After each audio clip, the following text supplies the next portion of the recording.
हरे कृष्णा। ओम नमो भगवते वासुदेवाय। ओम नमो भगवते वासुदेवाय।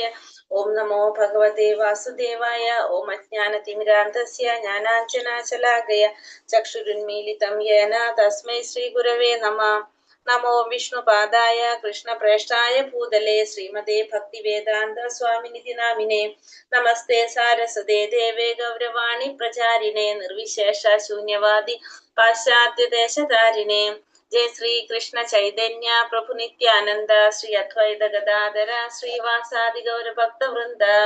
हरे कृष्ण कृष्ण कृष्ण हरे हरे, हरे राम राम राम हरे हरे.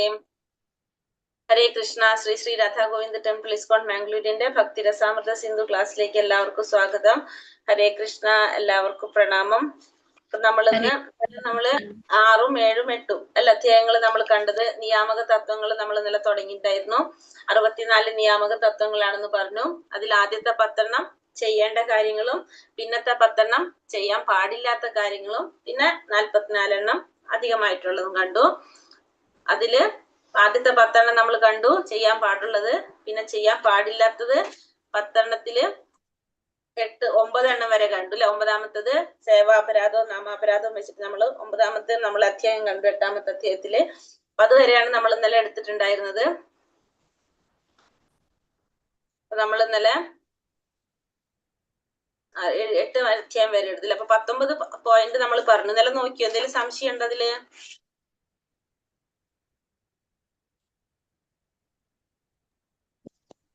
ഒഴിവാക്കേണ്ട അപരാധങ്ങൾ 8ാമത്തെ അധ്യായം നമ്മൾ കണ്ടു.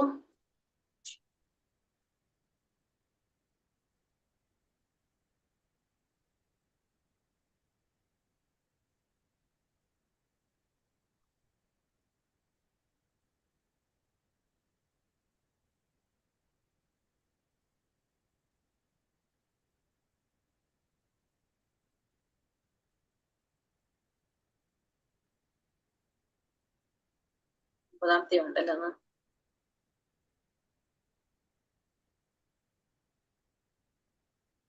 ഹരേ കൃഷ്ണ. അപ്പൊ ഭക്തി തത്വത്തെ കുറിച്ചുള്ള ഉപരിചിന്തനങ്ങൾ, അതായത് ഇനി 19 പോയിന്റ് കഴിഞ്ഞ് 20ാമത്തെ തൊട്ടുള്ളത് നമുക്ക് പറയാനുള്ളത്. ശ്രീ ശ്രീ രാധാ ഗോവിന്ദ് കി ജയ്, ശ്രീല പ്രഭുപാദ് കി ജയ്. ഇനി ഭക്തി തത്വങ്ങളെ കുറിച്ചുള്ള 20 ഉപരിചിന്തനങ്ങൾ 20ാമത്തെ പോയിന്റ് തൊട്ടാണ് ഈ പറയുന്നത്.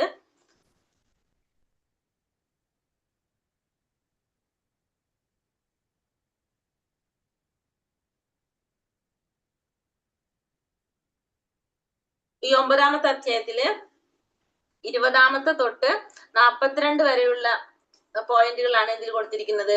20ാമത്തെ അധ്യായത്തിൽ കൊടുത്തിരിക്കുന്നത് 9ാമത്തെ അധ്യായത്തിൽ കൊടുത്തിരിക്കുന്നത് 20 തൊട്ട് എത്ര വരെയാണ്? 42 വരെയാണ് ഇതിൽ കൊടുത്തിരിക്കുന്നത് കേട്ടോ. നോക്കാം. 20ാമത്തത് ദൈവദൂഷണം. ദൈവദൂഷണം എന്ന് പറഞ്ഞാല് ഫലം. ദൈവദൂഷണം അയാളുടെ ധാർമ്മിക ജീവിതം വഴി നേടിയ നന്മ മുഴുവനും നഷ്ടപ്പെടും. അപ്പൊ നമ്മൾ ദൈവദൂഷണം ഒരിക്കലും ചെയ്യാൻ പാടില്ല. അതായത് നമ്മൾ ഭഗവാനെ നിന്ദിക്കാൻ പാടില്ല എന്നാണ് പറയുന്നത്. ഭഗവാനെയോ ഭഗവാന്റെ ഭക്തന്മാരെയോ ദൂഷിക്കുന്നത് ഒരു കാരണവശാലും അനുവദിക്കാൻ പാടില്ല എന്നുള്ളതാണ് ദൈവദൂഷണത്തിൽ പറയുന്നത്. അങ്ങനെ ചെയ്തു കഴിഞ്ഞാൽ നമ്മൾ ധാർമ്മിക ജീവിതം വഴി നേടിയിട്ടുള്ള എല്ലാ നന്മയും നമ്മുടെ നഷ്ടപ്പെടും. ഇത്തരം അപമാനങ്ങളെ 3 തരത്തിൽ നമുക്ക് നേരിടാൻ സാധിക്കും. ഒന്ന്, ദൈവദൂഷണം വാക്കുകൾ കൊണ്ടാണ് ദൈവദൂഷണം ചെയ്യുന്നതെങ്കിൽ അത് ചെയ്തവനെ വാദിച്ച് തോൽപ്പിക്കാൻ കഴിയുമെങ്കിൽ അങ്ങനെ ചെയ്യണം. അപ്പൊ നമ്മൾ ഭഗവാനെ നിന്ദിക്കുക അല്ലെങ്കിൽ ഭഗവാന്റെ ഭക്തന്മാരെ നിന്ദിക്കുന്നത് വാക്കുകൾ കൊണ്ടാണെങ്കിൽ നമ്മൾ എന്ത് ചെയ്യണം?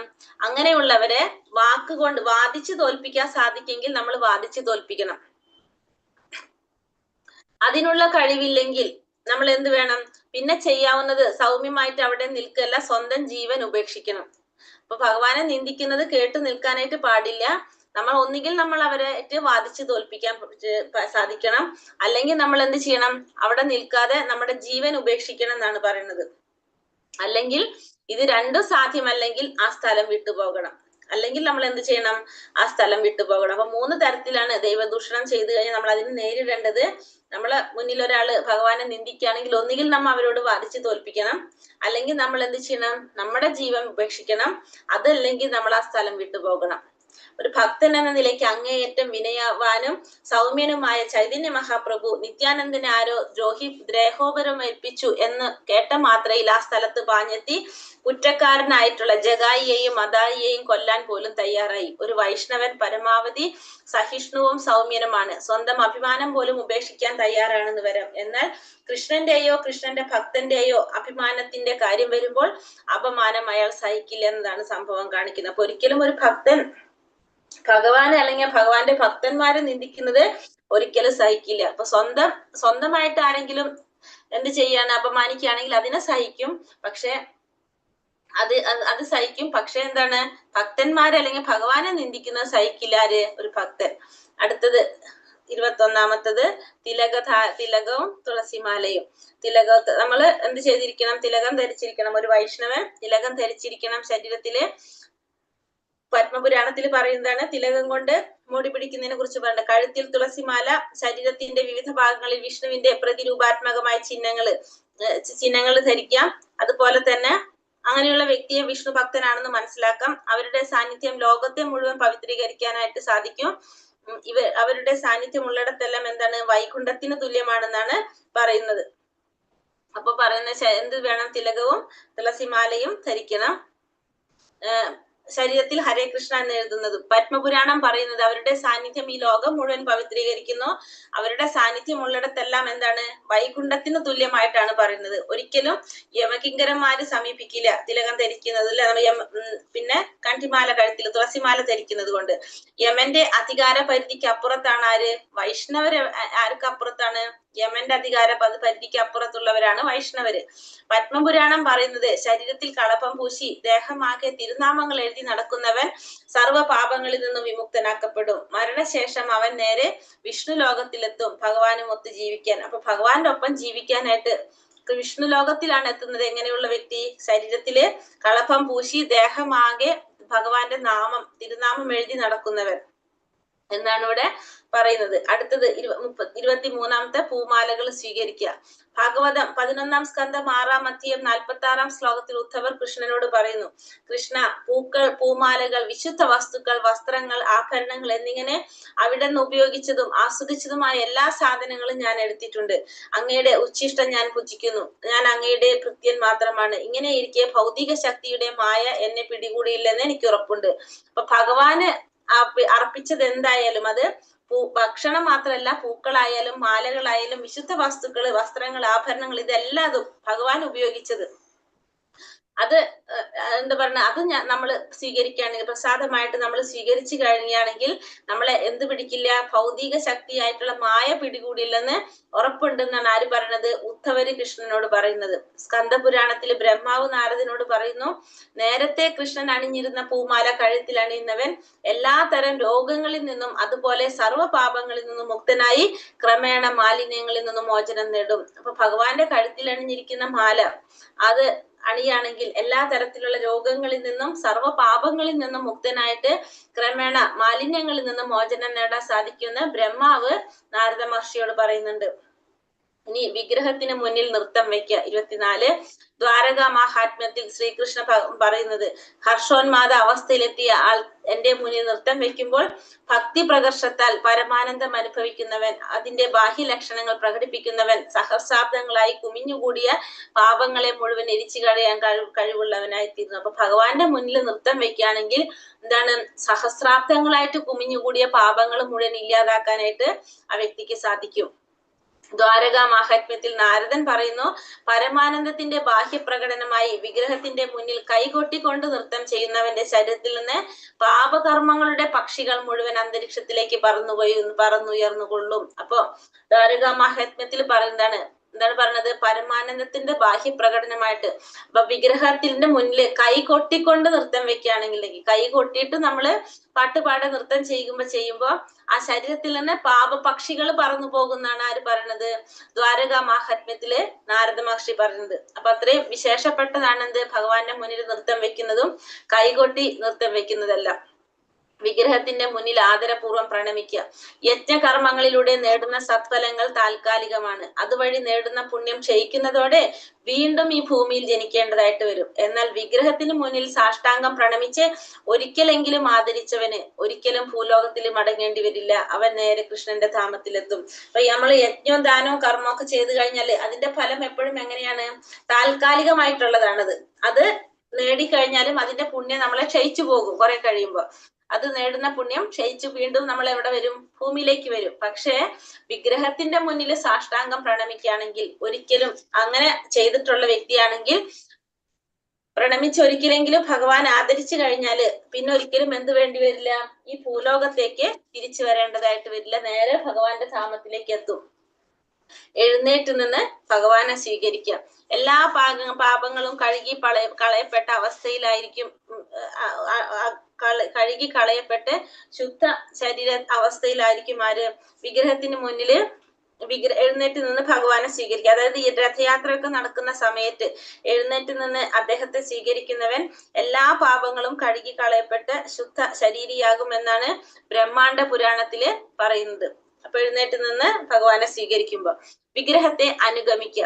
ഭവിഷ്യപുരാണം പറയുന്നത് സമാനമായ പ്രസ്താവന ഭവിഷ്യപുരാണത്തില്, അതായത് ഹീനകുലത്തിൽ ജനിച്ചവനായാൽ പോലും ഒരുവൻ ഭഗവാന്റെ രഥയാത്ര എഴുന്നള്ളത്തിൽ അതിന്റെ മുമ്പിലോ അതിന്റെ പിന്നിലോ അല്ലെങ്കിൽ അതോട് കൂടിയോ അനുയാത്ര ചെയ്താൽ അയാൾക്ക് വിഷ്ണുവിന്റെ സർവ്വ ഐശ്വര്യങ്ങളും ലഭിക്കും, സർവ്വ ഐശ്വര്യ സിദ്ധികളും ലഭിക്കും എന്നാണ് എന്ത് പറയുന്നത്?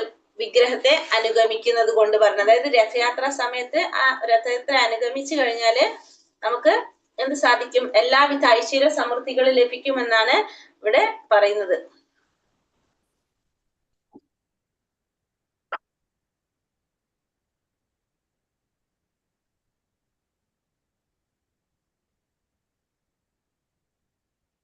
അടുത്തത് വിഷ്ണു ക്ഷേത്രമോ തീർത്ഥാടന കേന്ദ്രമോ സന്ദർശിക്കൽ. 28 വിഷ്ണു ക്ഷേത്രമോ തീർത്ഥാടന കേന്ദ്രമോ സന്ദർശിക്കൽ. പറയുന്നത് ഭൗതിക അസ്തിത്വത്തിന്റെ മരുപ്രദേശങ്ങൾ താങ്ങാൻ ഇത്തരം യാത്രകൾ സഹായിക്കുന്നു എന്ന് പുരാണങ്ങൾ പറയുന്നു. അതായത് നമ്മൾ ഇപ്പൊ വൃന്ദാവനം, മധുര, ദ്വാരക തുടങ്ങിയ തീർത്ഥാടന കേന്ദ്രങ്ങൾ സന്ദർശിക്കുന്നവർ എന്താണ്? വാഴ്ത്തപ്പെട്ടവരാണെന്ന് പറയുന്നത്. ഭൗതിക അസ്തിത്വത്തിന്റെ മരുപ്രദേശങ്ങൾ താങ്ങാൻ, നമ്മുടെ ഭൗതികമായ അസ്തിത്വത്തിന്റെ മരുപ്രദേശങ്ങൾ എന്ന് വെച്ചിട്ടുണ്ടെങ്കിൽ നമ്മുടെ ഭൗതികമായിട്ടുള്ള കഷ്ടതകളൊക്കെ കുറയ്ക്കാനായിട്ട് നമുക്ക് എന്തുകൊണ്ട് സാധിക്കും? ഇത്തരത്തിലുള്ള തീർത്ഥാടന യാത്രകളൊക്കെ നമ്മളെ സഹായിക്കും എന്ന് പുരാണങ്ങൾ പറയുന്നു. ഹരിഭക്തി സുധോദയത്തിൽ പറയുന്നു, കൃഷ്ണാവബോധത്തിൽ ഭക്തിര സേവനത്താൽ ഉത്തേജിതനായി വിഷ്ണു ക്ഷേത്രത്തിൽ പ്രതിഷ്ഠാമൂർത്തിയെ ദർശിക്കാൻ പോകുന്നവർക്ക് പിന്നീട് ഒരിക്കലും അമ്മയുടെ ഗർഭമാകുന്ന കാരാഗൃഹവാസം അനുഷ്ഠിക്കേണ്ടി വരില്ല. അതായത് ഈ ഭൂമിയിൽ ജനിക്കേണ്ടി വരില്ല. എങ്ങനെയാണെങ്കില് കൃഷ്ണാവബോധത്തിൽ ഉത്തേജിതനായിട്ട് വിഷ്ണുവിന്റെ ക്ഷേത്രത്തില് പ്രതിഷ്ഠാമൂർത്തിയെ ദർശിക്കാൻ പോകുകയാണെങ്കിൽ, ഡെയിലി വിഷ്ണുവിനെ ദർശിക്കുകയാണെങ്കിൽ വിഷ്ണുവിനെ ദർശിക്കുന്നവർക്ക് പിന്നെ ഭൂമിയിൽ ജനിക്കേണ്ടതായിട്ട് വരില്ല എന്ന് ഹരിഭക്തി സുധോദയത്തില് പറയുന്നുണ്ട്. വിഷ്ണു ക്ഷേത്രത്തിന് പ്രദക്ഷിണം വെക്കൽ ജനന മരണങ്ങളുടെ പുനരാവർത്തി രൂപമായ പ്രദക്ഷിണ സഞ്ചാരം ഒഴിവാക്കാനായിട്ട് സാധിക്കും. അപ്പൊ നമുക്ക് ഈ എന്ത് സാധിക്കും? നമ്മൾ ഈ ഭൂമിയിൽ ജന്മം എടുക്കേണ്ടതായിട്ട് പിന്നെ വരുന്നില്ല എന്ന് ഹരിഭക്തി സുധോദയത്തിൽ പറയുന്നുണ്ട്. വിഷ്ണു വിഗ്രഹത്തെ പ്രദക്ഷിണം വെക്കുന്ന ആളിന് ജനന മരണങ്ങളുടെ പുനരാവർത്തി രൂപമായിട്ടുള്ള പ്രദക്ഷിണ സഞ്ചാരം ഒഴിവാക്കാനായിട്ട് സാധിക്കുമെന്ന് ഹരിഭക്തി സുധോദയത്തില് പറയുന്നു. പിന്നെ ചാതുർമാസ കാലയളവിൽ ദിവസവും 4 തവണയെങ്കിലും വിഷ്ണു ക്ഷേത്രത്തിന് പ്രദക്ഷിണം വെച്ച് കഴിഞ്ഞാല് അത് പ്രപഞ്ചം മുഴുവൻ സഞ്ചരിച്ചതിന് തുല്യമായി കണക്കാക്കുമെന്ന് സ്കന്ദപുരാണം പറയുന്നു. അപ്പൊ ചാതുർമാസ്യ സമയത്ത് 4 മാസം, ചാതുർമാസ്യം എന്ന് വെച്ചിട്ടുണ്ടെങ്കിൽ ഏത് 4 മാസമാണ്? ചാതുർമാസ്യം തുടങ്ങുന്നത് ജൂലൈ, ഓഗസ്റ്റ്, സെപ്റ്റംബർ, ഒക്ടോബർ ആണെന്ന് തോന്നുന്നു. അങ്ങനെ ആ 4 മാസം 4 മാസം ചാതുർമാസ കാലയളവില് ദിവസവും 4 തവണയെങ്കിലും വിഷ്ണു ക്ഷേത്രത്തിന് പ്രദക്ഷിണം വെച്ച് കഴിഞ്ഞാല് പ്രപഞ്ചം മുഴുവൻ സഞ്ചരിച്ചതിന് തുല്യമായിട്ട് കണക്കാക്കാണ് ചെയ്യുന്നത് എന്നാണ് ഇതിൽ പറയുന്നത്, സ്കന്ദപുരാണത്തില് പറയുന്നത്. 30-ാമത്തത് അർച്ചന. ശ്രീമദ് ഭാഗവതം 10-ാം സ്കന്ധം 81-ാം ശ്ലോകത്തില് 81 അധ്യായം 19 ശ്ലോകത്തിൽ പറയുന്നത്, കൃഷ്ണന്റെ ഉറ്റ സുഹൃത്തായ സുധാമാവ് ഒരു ബ്രാഹ്മണ ഗൃഹത്തിലേക്ക് പോകുന്ന വഴി തന്നോട് തന്നെ ഇങ്ങനെ മന്ത്രിക്കുന്നു: സ്വർഗീയ സമൃദ്ധി, മുക്തി, സർവലോകാധിപത്യം, ഭൗതിക സുഖ സമൃദ്ധി, ഐശ്വര്യങ്ങള്, യോഗ സിദ്ധികൾ എന്നിവയെല്ലാം കൃഷ്ണനെ ആരാധിക്കുക എന്ന ഒറ്റ കർമ്മം കൊണ്ട് തന്നെ കൈവരുന്നതാണ്. അപ്പൊ ഭഗവാനെ ആരാധിച്ചാൽ തന്നെ എന്തൊക്കെ കിട്ടും? സ്വർഗീയ സമൃദ്ധി, മുക്തി, സർവലോകാധിപത്യം, ഭൗതിക സുഖ സമൃദ്ധി, ഐശ്വര്യങ്ങള്, യോഗാസിദ്ധികൾ, ഇതൊക്കെ എന്തുകൊണ്ട് തന്നെ കിട്ടും? ഭഗവാൻ ആരാധിച്ചാൽ തന്നെ കിട്ടുമെന്നാണ് ആര് പറയുന്നത്? സുധാമാവ് പറയുന്നത്. ശ്രീമദ് ഭാഗവതത്തില് സുധാമാവ് പറയുന്നതാണ്, തന്നോട് തന്നെ മന്ത്രിക്കുന്നതാണ്. വിഷ്ണു രഹസ്യത്തിൽ പറയുന്നു, ഈ ലോകത്ത് വിഷ്ണുവിന്റെ ആരാധനയിൽ ഏർപ്പെട്ടിരിക്കുന്നവർ വളരെ വേഗം തന്നെ വൈകുണ്ഠ ലോകം എന്ന ദൈവരാജ്യത്തിൽ പരമാനന്ദം അനുഭവിക്കും. അപ്പൊ ഭഗവാനെ ആരാധിക്കുന്നവര് വളരെ വേഗം തന്നെ വൈകുണ്ഠ ലോകത്തിലെ ദൈവരാജ്യത്തിൽ പരമാനന്ദം അനുഭവിക്കാൻ സാധിക്കുമെന്ന് എന്തില് പറയുന്നു? വിഷ്ണു രഹസ്യത്തില് പറയുന്നു. ഭഗവത് സേവനം ചെയ്യൽ. വിഷ്ണു രഹസ്യം, മഹാരാജാവിന്റെ പരിചാരകർ എന്ന പോലെ ഭഗവാന് പരിചരണവും സേവനവും നടത്തുന്നവൻ മരണാനന്തരം കൃഷ്ണധാമത്തിലേക്ക് ഉയർത്തപ്പെടും. അപ്പൊ വിഷ്ണു രഹസ്യത്തിൽ പറയുന്നത്, എപ്രകാരമാണോ മഹാരാജാവിന് പരിചാരകർ, അതേപോലെ തന്നെ ഭഗവാന് പരിചരണവും സേവനവും ചെയ്യുന്നവർ എപ്പോഴും എന്താണ്? മരണാനന്തരം കൃഷ്ണധാമത്തിലേക്ക്, ഭഗവാന്റെ ധാമത്തിലേക്ക് ഉയർത്തപ്പെടും. സമ്പന്നന്മാർ ക്ഷേത്രങ്ങൾ നിർമ്മിച്ച് വിഷ്ണു പൂജയ്ക്ക് സൗകര്യങ്ങൾ ചെയ്തുകൊണ്ടാക്കി കൊടുക്കണം. അപ്പൊ എങ്ങനെയാണ് ഭഗവാന് സേവനം ചെയ്യണമെന്ന് പറഞ്ഞാൽ, സമ്പന്നന്മാരൊക്കെ എന്ത് ചെയ്യണം? ക്ഷേത്രങ്ങൾ നിർമ്മിച്ച് വിഷ്ണുവിന്റെ പൂജയ്ക്കുള്ള സൗകര്യങ്ങളൊക്കെ ഉണ്ടാക്കി കൊടുക്കുക.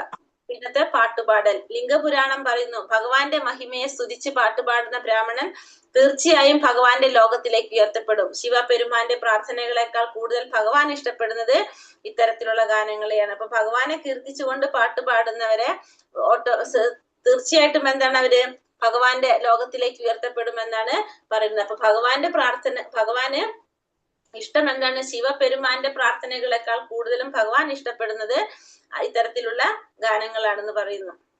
സങ്കീർത്തനം, നാമസങ്കീർത്തനം. ചൈതന്യ ചരിതാമൃതത്തിൽ പറയുന്നു, കൃഷ്ണന്റെ തിരുനാമം ഒരിക്കൽ പറയുന്നവന് അയാൾക്ക് ചെയ്തു കൂട്ടാനാവുന്ന പാപങ്ങളെക്കാൾ കൂടുതൽ പാപങ്ങളുടെ ഫലത്തെ മുഴുവൻ ഇല്ലായ്മ ചെയ്യാൻ സാധിക്കും. അപ്പൊ നാമസങ്കീർത്തനത്തിലൂടെ പറയുന്നത് എന്താണ്? അതായത് ഭഗവാന്റെ തിരുനാമം ഒരിക്കൽ പറയുന്നവന്, ഭഗവാന്റെ നാമം ചൊല്ലുമ്പോ ഒരാൾക്ക് ചെയ്തു കൂട്ടാനാകുന്ന പാപങ്ങളെക്കാൾ കൂടുതൽ പാപങ്ങളുടെ ഫലത്തെ മുഴുവനും ഇല്ലാതാക്കാൻ എന്തുകൊണ്ട് സാധിക്കും? ഭഗവാന്റെ നാമം ഒരിക്കൽ ചൊല്ലുന്നവന് സാധിക്കും. അതായത് നമുക്കൊരു ലിമിറ്റ് ഉണ്ട് ഒരു പാപം ചെയ്യുന്നതിന്.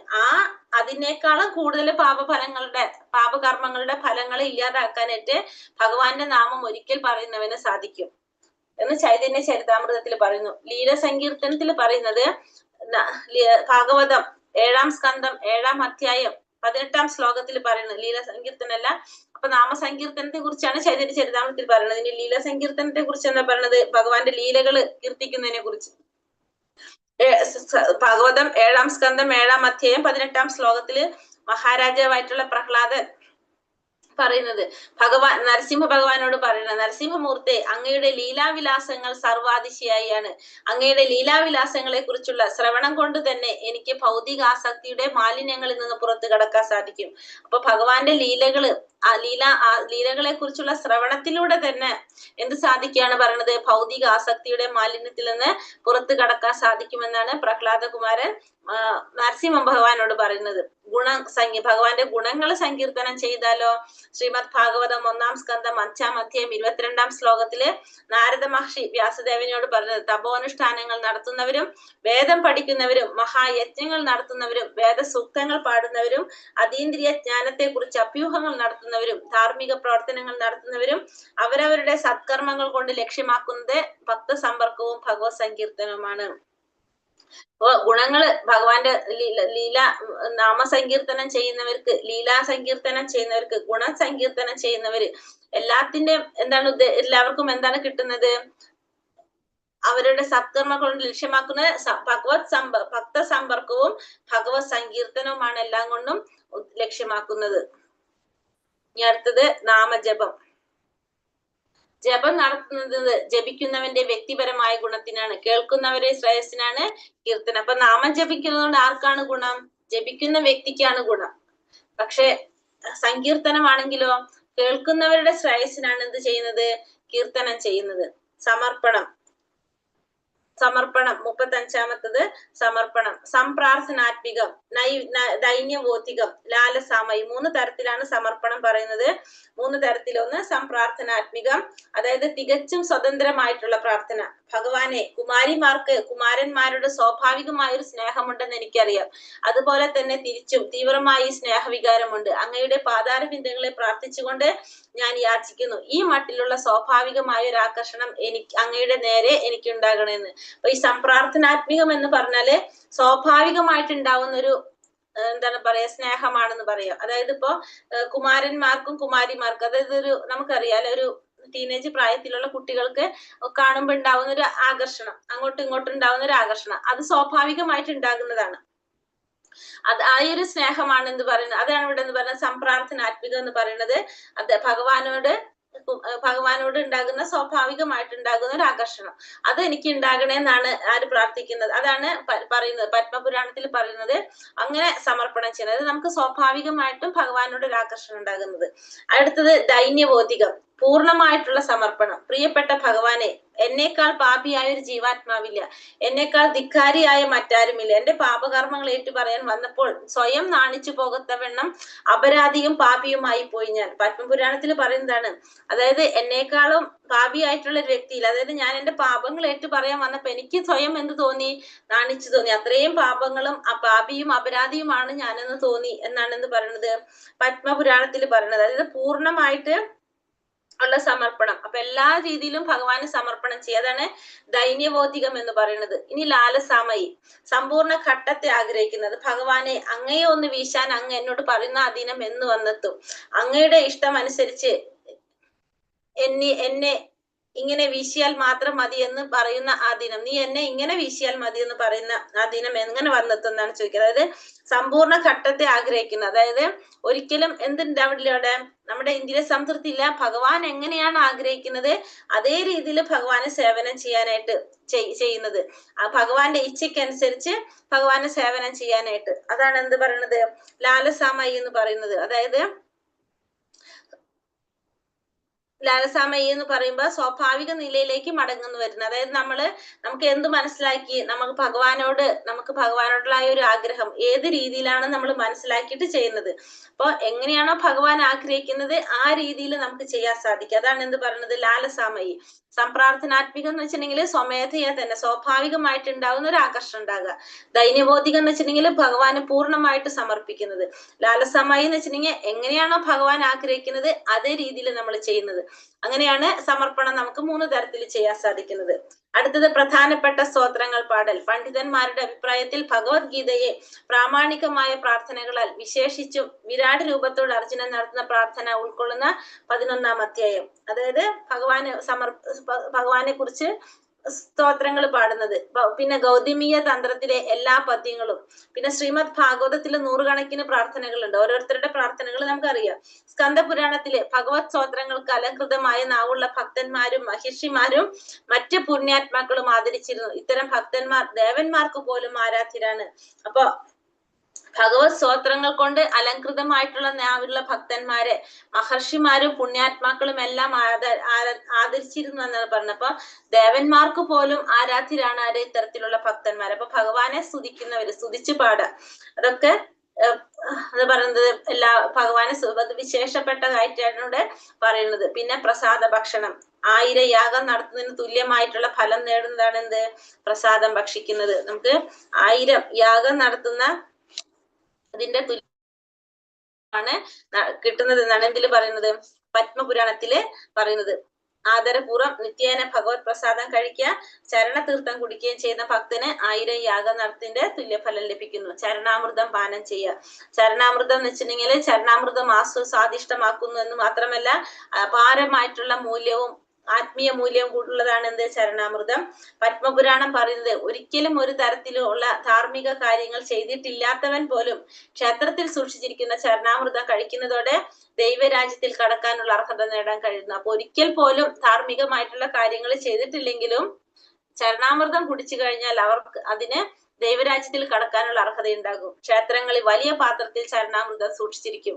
ക്ഷേത്രം സന്ദർശിക്കാനും പ്രതിഷ്ഠാമൂർത്തിയെ ആരാധിക്കാനും എത്തുന്നവർക്ക് തികഞ്ഞ ആദരവോടുകൂടി 3 തുള്ളി ചരണാമൃതം കഴിക്കുകയും അതീന്ദ്രിയ ആനന്ദം അനുഭവിക്കാനും സാധിക്കും. ഈ ചരണാമൃതം എങ്ങനെയാണ് തയ്യാറാക്കണമെന്ന് വെച്ചാല്, ഭഗവാന്റെ വിഗ്രഹത്തിൽ അഭിഷേകം നടത്തിയ ജലം ശേഖരിച്ചെടുക്കുന്നതാണ് എന്ത്? ചരണാമൃതം. പൂക്കളും ചന്ദനവും പനിനീര് തുടങ്ങിയ വാസന ദ്രവ്യങ്ങളും കൊണ്ട് സൗരഭ്യമുള്ളതാക്കി തീർക്കുന്ന ജലം ഭഗവാന്റെ പാതാരവിന്ദങ്ങളിലൂടെ വഴുതി വീഴുന്നത് ശേഖരിച്ച് അതിൽ പുളിയില്ലാത്ത തൈരുമായി കലർത്തുന്നു. ഇതിനെയാണ് നമ്മൾ എന്ത് പറയുന്നത്? ചരണാമൃതം എന്ന് പറയുന്നത്. ഇനി വിഗ്രഹത്തിന് അർപ്പിച്ച സുഗന്ധ വസ്തുക്കളും പൂക്കളും മണക്കൽ. ഹരിഭക്തി സുധോദയത്തിൽ പറയുന്നത് ഭഗവാന് സമർപ്പിച്ച സുഗന്ധ വസ്തുക്കളും ഭക്തന്മാർ മണക്കുന്നു. അതോടെ സർപ്പദംശനമേറ്റവൻ നിർദ്ദിഷ്ടമായ പച്ചമരുന്ന് മണക്കുന്നതോടെ വിഷബാധ മാറി സ്വയം സുഖം പ്രാപിക്കുന്നത് പോലെ ഭൗതികമായ മാലിന്യങ്ങളുടെ വിഷവേഗത്തിൽ നിന്ന് രക്ഷ പ്രാപിക്കുന്നു. അപ്പൊ ഭഗവാന് സമർപ്പിച്ച സുഗന്ധ പുഷ്പങ്ങള് മണക്കുമ്പോ ഭൗതികമായിട്ടുള്ള ആ മാലിന്യങ്ങളുടെ വിഷവേഗത്തിൽ നിന്ന് രക്ഷ പ്രാപിക്കാൻ സാധിക്കും. എപ്രകാരമാണോ സർപ്പദംശനം ഏറ്റ ഒരു വ്യക്തിക്ക് നിർദ്ദിഷ്ടമായിട്ടുള്ള പച്ചമരുന്ന് മണക്കാൻ കൊടുക്കുമ്പോൾ വിഷബാധ മാറി സുഖം പ്രാപിക്കുന്നത്, അതുപോലെ തന്നെ വേഗത്തിൽ രക്ഷ പ്രാപിക്കുന്നു. തന്ത്രശാസ്ത്രത്തിൽ പറയുന്നത് വിഗ്രഹത്തിൽ ചാർത്തിയ പൂമാലയുടെ ഗന്ധം മണക്കുന്നതോടുകൂടി മായാവാദി അല്ലെങ്കിൽ നിർവ്യക്തികവാദികള് ഭക്തനായി മാറും. ഉദാഹരണമാണ് 4 കുമാരന്മാര്. 4 കുമാരന്മാര് ആദ്യം ആരായിരുന്നു? അവരും അതിൽ തന്നെ നിർവ്യക്തികവാദികളായിരുന്നു അവര്. അതിനുശേഷം ഈ പറഞ്ഞ പോലെ ഭഗവാന്റെ ചാർത്തിയ മാലയുടെ ഗന്ധം മണത്തപ്പോഴാണ് അവർ ആരായിട്ട് മാറിയത്? ഭക്തന്മാരായിട്ട് മാറിയത്. അഗസ്ത്യ സംഹിതയിൽ പറയുന്നത് നാസ്വാധാരങ്ങളെ മാലിന്യമുക്തമാക്കി ശുദ്ധീകരിക്കാൻ ക്ഷേത്രത്തിൽ കൃഷ്ണന് സമർപ്പിച്ച പുഷ്പങ്ങള് മണക്കണം. അപ്പൊ ഭഗവാന് സമർപ്പിച്ച പുഷ്പങ്ങൾ നമ്മൾ മണക്കണം എന്നാണ് അഗസ്ത്യ സംഹിതയിലും പറയുന്നത്. അടുത്തത് വിഗ്രഹസ്പർശം. വിഷ്ണു ധർമ്മോത്തരത്തിൽ പറയുന്നത് വൈഷ്ണവചര്യയിൽ കടന്ന് കൃഷ്ണാവതാരത്തിൽ ഭക്തിയുടെ സേവനം ചെയ്യുന്ന ആൾക്ക് മാത്രമേ ഭഗവാന്റെ ദേഹമായ വിഗ്രഹത്തെ സ്പർശിക്കാൻ അവകാശമുള്ളൂ. അപ്പൊ കൃഷ്ണാവതാരത്തില് ഭക്തിയുടെ സേവനം വൈഷ്ണവനായി കൃഷ്ണാവതാരത്തില് ഭക്തിയുടെ സേവനം ചെയ്യുന്നവർക്ക് മാത്രമേ ഭഗവാന്റെ ദേഹത്തെ സ്പർശിക്കാനായിട്ട് അവകാശമുള്ളൂ. ചണ്ടാലൻ തുടങ്ങിയ അധകതരെയും തൂപ്പുകാരെയും ക്ഷേത്രത്തിൽ കടക്കാൻ അനുവദിക്കാത്തതിനെ ഹരിജൻ, ദൈവത്തിന്റെ മക്കൾ എന്ന സാങ്കല്പിക നാമം കൊടുത്ത് അവരെ ശുദ്ധീകരിക്കാനായിരുന്നു ഗാന്ധിജിയുടെ ലക്ഷ്യം. അതിന്റെ ഫലമായി ക്ഷേത്രത്തിന്റെ ഉടമകളും ഗാന്ധിജിയുടെ അനുയായികളും തമ്മിൽ വടംവലി നടന്നു. അപ്പൊ ഇവിടെ പറയുന്നത് ഏത് കുടുംബത്തിൽ ജനിച്ചവനായാലും അവന് ശുചിത്വം ഉണ്ടായിരിക്കണം. ആ ശുചീകരണ പ്രക്രിയ സ്വീകരിക്കണം. അപ്പൊ ഇവിടെ പറഞ്ഞത് ചാണ്ടാലന്, അതായത് വിഗ്രഹസ്പർശത്തിൽ പറയുന്നത് ഗാന്ധിജിയുടെ രാഷ്ട്രീയ പ്രസ്ഥാന സമയത്ത് തുടങ്ങിയ അധികൃതരായിട്ടുള്ളവരെ, തൂപ്പുകാരെ ഒന്നും ക്ഷേത്രത്തിൽ കടക്കാനായിട്ട് അനുവദിക്കാത്ത നേരെ പ്രക്ഷോഭണം നടന്നിരുന്നു. അവർക്ക് വിലക്ക് വന്നതിന്റെ മെയിൻ കാരണം എന്താണ്? അവർക്ക് ശുചിത്വം ഇല്ലാത്തതായിരുന്നു അവരെ അമ്പലത്തിലേക്ക് പ്രവേശിക്കാനായിട്ട്, ക്ഷേത്രത്തിലേക്ക് ഭഗവാനെ വിഗ്രഹത്തിൽ സ്പർശിക്കാനൊന്നും അവർക്ക് വിലക്ക് വരുന്നതിന്റെ കാരണം ശുചിത്വം ഇല്ലാത്തതായിരുന്നു. അതേസമയം തന്നെ ഭക്തന്മാരുമായുള്ള സമ്പർക്കം കൊണ്ട് ഏറ്റവും ഉയർന്ന കിടയിലുള്ള ഭക്തിയുത സേവനത്തിൽ ഏർപ്പെടാൻ ആവശ്യമായ സൗകര്യങ്ങൾ അവർക്ക് ചെയ്തു കൊടുത്തുയിരുന്നു. ഏത് കുടുംബത്തിൽ ജനിച്ചവനായാലും അവൻ എന്തുണ്ടായിരിക്കണം? ശുചിത്വം ഉണ്ടായിരിക്കണം. ശുചീകരണ പ്രക്രിയ സ്വീകരിക്കണം. ഹരിജൻ എന്ന സാങ്കല്പിക നാമം കൊടുത്ത് അവരെ ശുദ്ധീകരിക്കാനായിരുന്നു ആരുടെ ലക്ഷ്യം? ഗാന്ധിജിയുടെ ലക്ഷ്യം. അതിന്റെ ഫലമായിട്ട് ക്ഷേത്രങ്ങളും ഉടമകളും തമ്മില്, ഗാന്ധിജിയുടെ അനുയായികൾക്ക് തമ്മില് വടംവലി ഉണ്ടായിരുന്നു എന്നാണ് പറയുന്നത്. അപ്പോ ഇവരെ ക്ഷേത്രത്തിൽ പ്രവേശിക്കാത്തതിന്റെ പ്രധാന കാരണം എന്തായിരുന്നു? ശുചിത്വം ഇല്ലാത്തതായിരുന്നു. അപ്പൊ വിഗ്രഹം സ്പർശിക്കുന്നവൻ ഭൗതിക മാലിന്യങ്ങളിൽ നിന്ന് മുക്തനാകും. അങ്ങനെ അവർക്ക് സർവാഭിഷ്ടങ്ങളും നിറവേറ്റാനായിട്ടും സാധിക്കും. വിഗ്രഹ ദർശനം. വരാഹപുരാണം പറയുന്നത് വസുന്ധരെ, വൃന്ദാവനത്തിൽ ചെന്ന് ഗോവിന്ദദേവന്റെ വിഗ്രഹം ദർശിക്കുന്നവൻ യമരാജന്റെ കോടതി കയറേണ്ടി വരില്ല. ഏറ്റവും ഉന്നത ലോകങ്ങളിൽ, അതായത് ദേവന്മാരുടെ ലോകത്ത് അയാൾക്ക് പ്രവേശനം ലഭിക്കും. അപ്പോ ഗോവിന്ദന്റെ വിഗ്രഹം ദർശിക്കുന്നവന് വൃന്ദാവനത്തിൽ ചെന്നിട്ട്, അങ്ങനെയുള്ളവർക്ക് എവിടേക്ക് പോകണ്ട? യമലോകത്തേക്ക് പോകേണ്ടതായിട്ട് വരില്ല. ദേവന്മാരുടെ ലോകത്ത്, ഏറ്റവും ഉന്നതമായ ലോകങ്ങളിലും ദേവന്മാരുടെ ലോകത്ത് അയാൾക്ക് പ്രവേശിക്കാനായിട്ട് സാധിക്കും. അടുത്തത് ആരതി ദർശനവും ഉത്സവാഘോഷങ്ങളും. സ്കന്ദപുരാണം പറയുന്നത് ആരതി നടക്കുമ്പോൾ ഭഗവാന്റെ മുഖം കാണുന്നവന്റെ സഹസ്രാബ്ദങ്ങളായി ചെയ്തു കൂട്ടിയിട്ടുള്ള പാപങ്ങളുടെ എല്ലാം ഫലം അതോടെ തീരും. ബ്രഹ്മഹത്യാ പാപം പോലും ഇല്ലാതാകും. അപ്പൊ നമ്മൾ ആരതി നടക്കുന്ന സമയത്ത് ഭഗവാന്റെ മുഖം ദർശിക്കാൻ സാധിച്ചു കഴിഞ്ഞാൽ സഹസ്രാബ്ദങ്ങളായിട്ട് ചെയ്തു കൂട്ടിയിട്ടുള്ള പാപങ്ങൾ മുഴുവൻ തീരുന്ന പറയുന്നത്. ഇനി കൃഷ്ണന്റെ ജന്മദിനം, ശ്രീരാമ ജയന്തി, പ്രമുഖ വൈഷ്ണവരുടെ ജന്മദിനം, ജുലൻ യാത്ര, ഡോളയാത്ര തുടങ്ങി പലതരം ആചാരങ്ങള് അതൊക്കെ നമ്മൾ പാലിക്കേണ്ടതാണ്. ഭവിഷ്യപുരാണം പറയുന്നത് വെറും ജിജ്ഞാസ മൂലം രഥത്തിൽ എഴുന്നള്ളിയിരിക്കുന്ന ഭഗവാനെ ഒരു നോക്ക് കാണാൻ ഭാഗ്യം സിദ്ധിക്കുന്ന ചണ്ടാളൻ പോലും വിഷ്ണുവിന്റെ ചങ്ങാതിയായിട്ട് കാണപ്പെടും.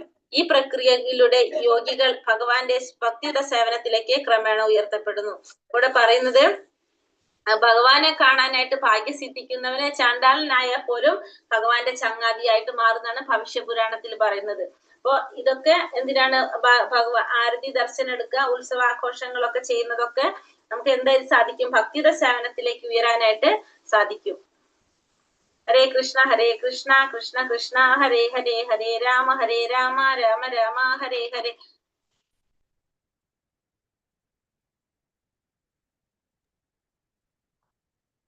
ഹരേ കൃഷ്ണ. അടുത്തത് എടുക്കാമല്ലോ അല്ലെ?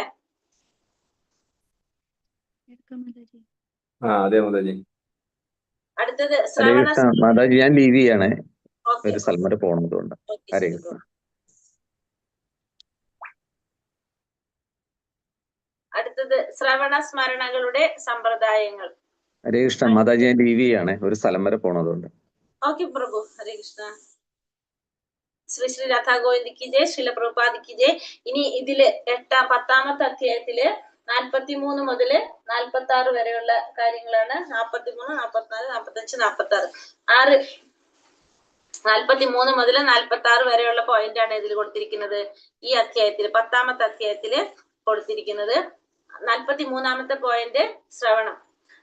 നമുക്ക് നാമശ്രവണം. ഗരുഡ പുരാണം പറയുന്നു, ഭൗതിക ലോകത്ത് ഭക്താത്മാവിന്റെ സ്ഥിതി സർപ്പദംശമേറ്റ് അവസ്ഥയിലെത്തിയവന്റേതിന് തുല്യമാണ്. ഈ രണ്ട് അബോധാവസ്ഥയും മന്ത്രത്തിന്റെ ശബ്ദം കൊണ്ട് അവസാനിപ്പിക്കാമെന്നതാണ് അതിന് കാരണം. ഹരേ കൃഷ്ണ മഹാമന്ത്രത്തിന്റെ ശ്രവണം കൊണ്ട് ഭൗതിക ജീവിതത്തിന്റെ മാരകമായ അബോധാവസ്ഥയിൽ നിന്ന് ഒരാളെ കൃഷ്ണാവബോധത്തിലേക്ക് മടക്കി കൊണ്ടുവരാനായിട്ട് കഴിയും. അപ്പൊ നമ്മൾ ഭഗവാന്റെ നാമം ശ്രവിച്ചു കഴിഞ്ഞാല് ഗരുഡ പുരാണം പറയുന്നത് ഇങ്ങനെ സർപ്പദംശനമേറ്റ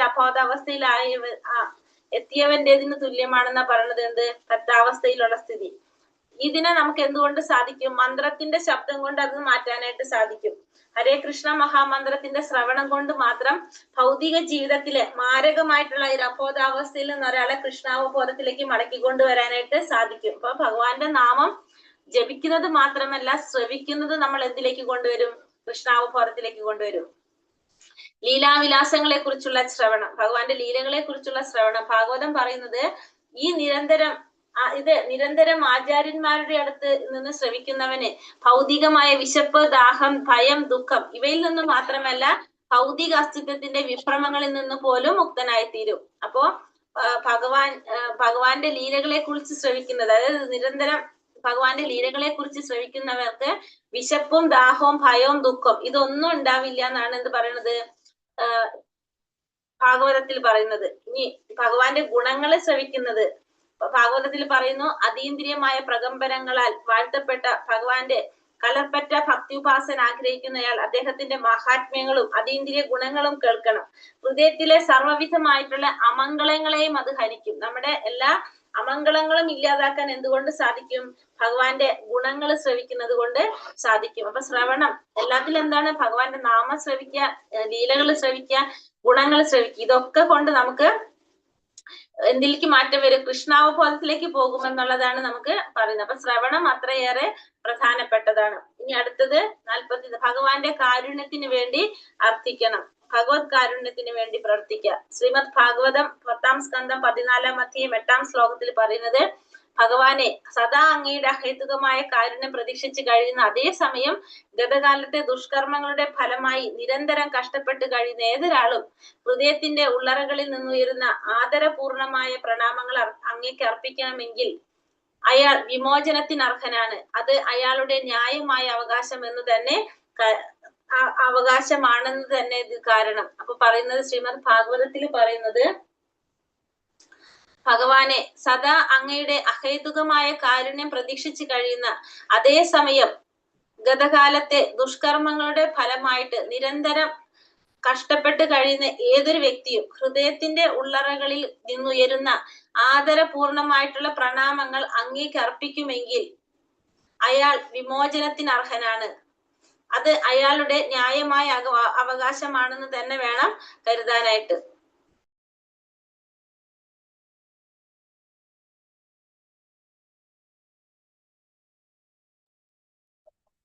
ശ്രീമദ് ഭാഗവതത്തിൽ എന്താ പറയുന്നത്? സദാ അങ്ങയുടെ അഹേതുകമായ കാരുണ്യം പ്രതീക്ഷിച്ചു കഴിയുന്ന അതേസമയം തന്നെ ഗതകാലത്തെ ദുഷ്കർമ്മങ്ങളുടെ ഫലമായിട്ട് നിരന്തരം കഷ്ടപ്പെട്ടുകൊണ്ടിരിക്കുന്ന ഏതൊരു വ്യക്തിയും ഹൃദയത്തിന്റെ ഉള്ളറകളിൽ നിന്നുയരുന്ന ആദരപൂർണമായിട്ടുള്ള ഭഗവാന് പ്രണാമങ്ങൾ അർപ്പിക്കുകയാണെങ്കിൽ അയാൾക്ക് എന്തുണ്ടാവും? ഇതിനെല്ലാത്തിനും മോചനം കിട്ടും. അത് അയാളുടെ ന്യായമായ അവകാശമായിട്ടാണ് പറയുന്നത്. ഇനി ശ്ലോകത്തിൽ ഉപയോഗിച്ചിരിക്കുന്ന പദം ദായഭാഗ് എന്നാണ്. ദായഭാഗ്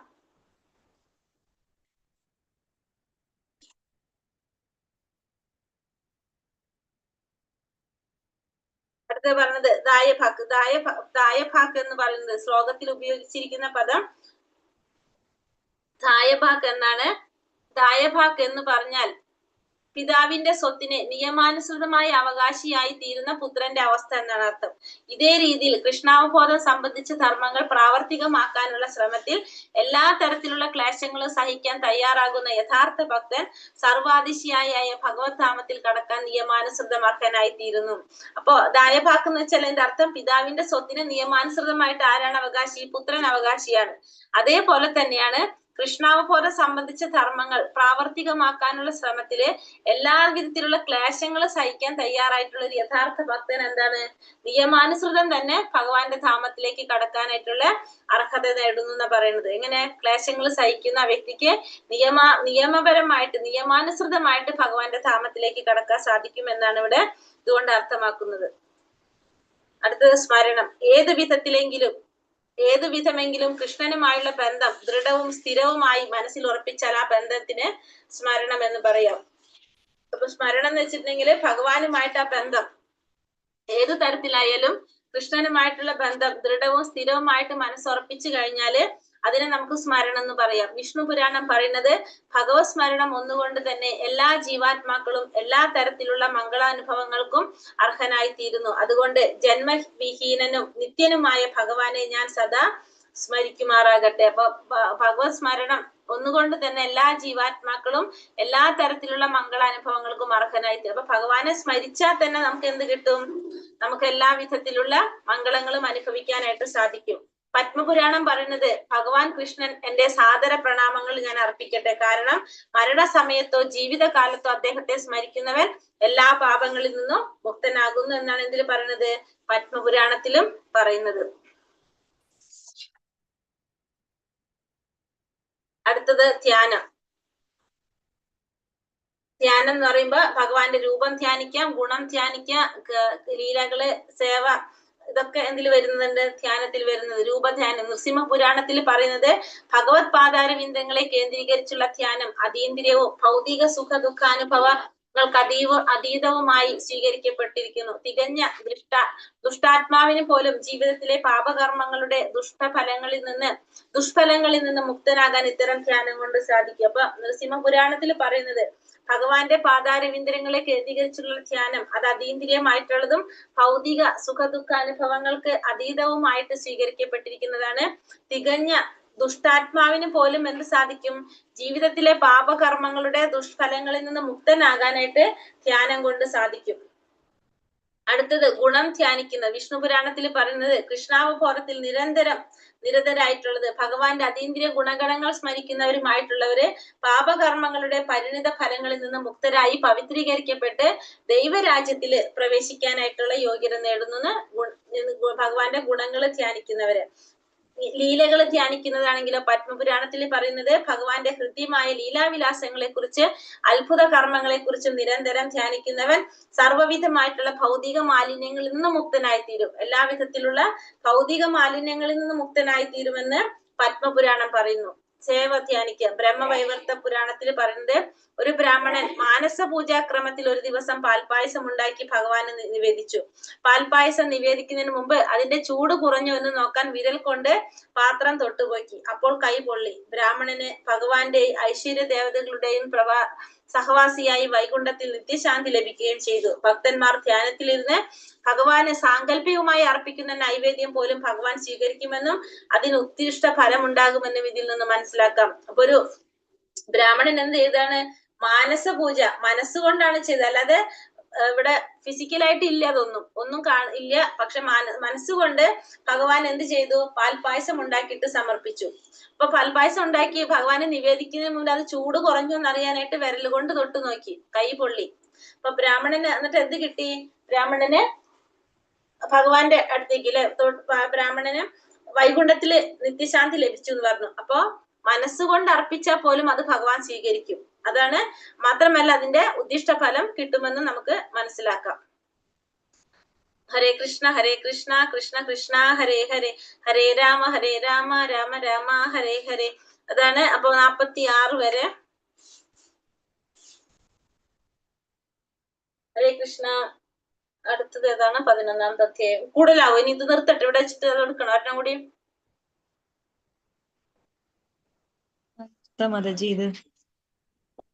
കാരണം ഇത് വായിച്ചു നോക്ക്, ഇത് കുറച്ചധികം വന്നു.